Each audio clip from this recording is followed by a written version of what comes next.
Mayong adlaw mga ka-Rampage. Ngayon, i-flex ko sa inyo ang mga collections ko ng Aglonimas. Hindi naman siya ganun kadami, pero pwede na ring i-flex. Bago lang din kasi ako nag-collect ng mga Aglonimas, bago lang ako nahilig sa mga Aglonimas. Ito ay mga in-order ko or pinadeliver ko from Lukban, Quezon, Nueva Ecija, and Thailand. Meron din siguro dalawang galing sa palengke dito lang sa amin. China varieties naman yung nabili ko dito sa palengke namin. So eto, iisa-isahin natin siya. Etong mga aglonimas na to, eto sa terrace namin. Um, Medyo marami-rami na rin akong na-collect sa parang 2 months pa lang na nag-collect ako ng mga aglonimas dito sa bahay namin. Marami-rami na rin siya. And ayan, eto sa terrace pa rin namin. Medyo yung iba nasunog lang ng kaunti kasi naarawan pero na silong parang nag-ano. So eto na, iisa-isahin na natin ang pangalan. This is 20 karat. Medyo pahaba yung dahon nito. Medyo pahaba siya. Mas gusto ko sa aglonimas yung medyo pabilog yung dahon. Pero okay na rin sa akin yung pahaba. This is Ita Rose. This is a China variety. This is Red Unyamani. Medyo nasunog lang yung dahon kasi nasa labas siya before. Pero eto nag-heal na siya kasi nasa loob na siya ng net. Naka-net kasi yung labas at saka terrace ko. This is Star of the Night. Akala ko before isang plant lang yan, pero dalawang plant lang pala yan. Pinaglolo ko lang tayo sa Star of the Night na yan. This one is pahaba naman ang dahon. And this is Mongkol Siam. And this one is a red and green variety. And this one is called Sompratana. And this is from Lukban, Quezon. Medyo ganito yung mga aglonimas from Lukban, Quezon. This is the popular tricolor aglonema. Maganda siya kasi tatlong kulay, pink, green, and white. Very popular tricolor. And this is medyo pahaba naman ang dahon. Yan, 4K. Sa Lukban, Quezon, parang mapapayat yung mga aglonimas nila. This is a red variety. Yes, it's rich red. And yan din yung sa Star of the Night. This one naman is medyo mataba. Ang pabilog ang dahon. May konting pinkish. Rose Unyamani.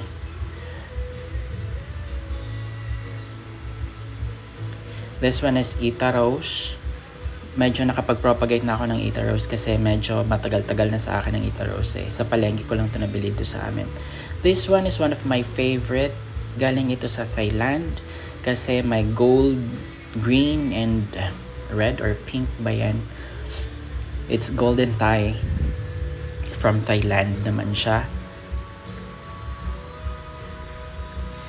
This one also is one of my favorites. Medyo hindi lang pabilog yung dahon niya, pahaba or patulis, pero pabilog naman yung medyo sa puno. This is White Legacy. Maganda siya sa lahat ng mga white varieties ng aglonimas. Ito yung gusto ko. This one is the Red Suksum. Before kasi may suksum ako, wala siyang green, puro red lang talaga. Pero this one has green sa layer niya. It's red o border niya ng leaves. Red Suksum. This one naman, kahit pahaba yung dahon niya, pero bet ko siya kasi parang may peach and green siya. And this is a Treasure of Siam. Pero maganda siya kasi I like the color.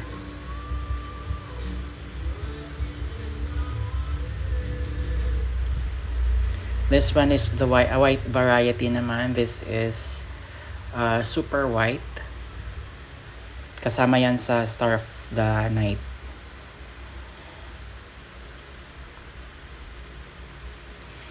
And this one naman is Frozen. Medyo pale yung color ng Frozen.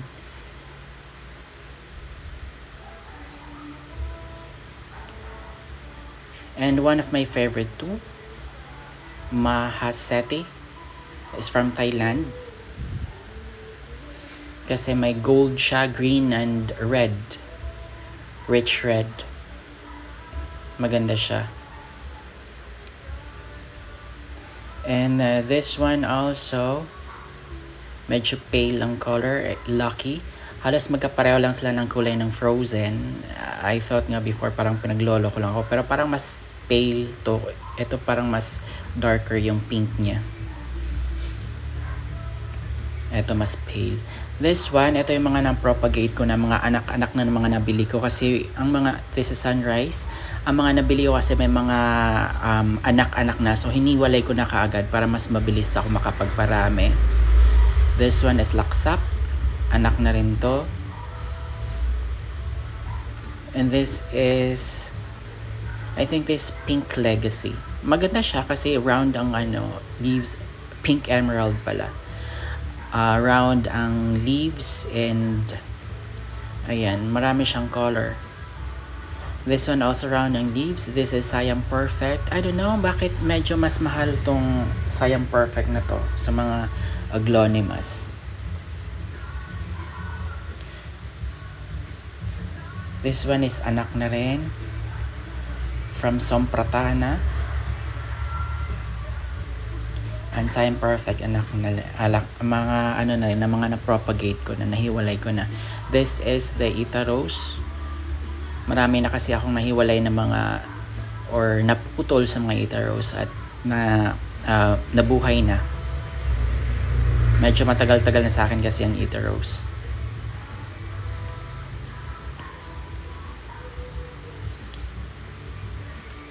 This is the 4K. Dalawa pa lang ang pots ko ng 4K. Isa sa baba at saka isa sa terrace. Actually, sa baba ng area na to.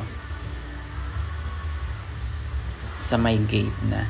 This one, I like this one also. Kasi para siyang napaka-soft ng color. This is Laksap.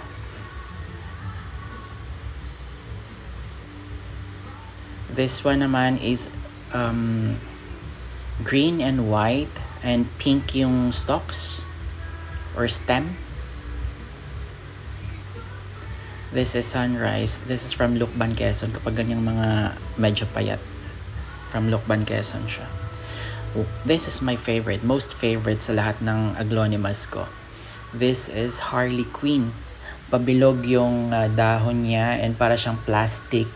And Harley Quinn or Harlequin. I don't know kung paano siya i-pronounce.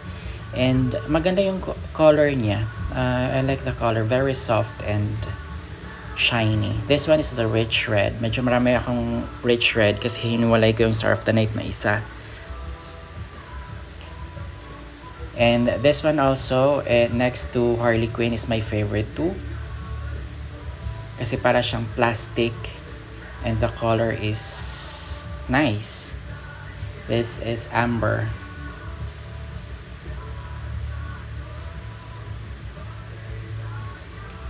Ayan.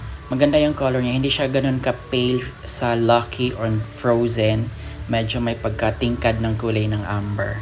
So, etong pinaka-favorite ko. And next is the amber. So, yun lang guys. Thank you so much for watching and hope like and subscribe. Thank you so much.